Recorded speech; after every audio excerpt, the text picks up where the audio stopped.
I believe it's time to have a thoughtful and careful conversation with the state of Oregon and Oregonians about our tax structure. I do believe it's volatile. I believe it's unsustainable. And I'll give you a couple of examples of what happens with kind of a structure we have right now. What Sal outlined a few minutes ago is a thoughtful and carefully crafted bipartisan issue that never got the light of day because we didn't have a governor or anybody else willing to step out and have a conversation with Oregonians what it means. You lock that in the Constitution so nothing can be changed without a vote of the people, and you end up with something that's much more stable and allows us to do some things we can't do now. I'll give you an example. Rite Aid has its headquarters in Chicago. There's 400 people work there. They all make over $100,000 a year, and they were considering moving to Oregon to set up their headquarters. And when they sat down and talked about it, there was one thing that stopped them from coming to this state.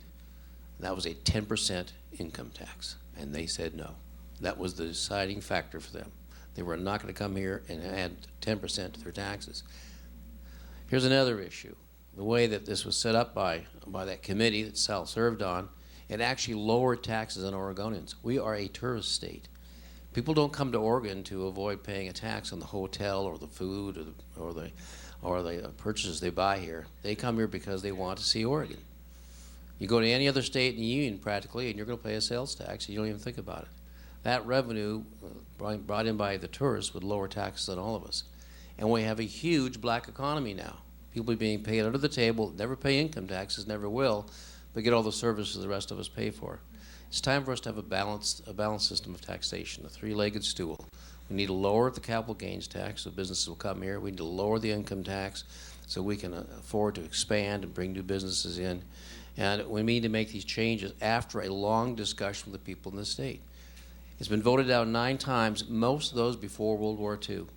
The last time I saw one in the state, and I've been here for 30 years, was about 12 years ago, and the proposal was so complicated that when I looked at it, I had no idea what I was voting on, and I voted no.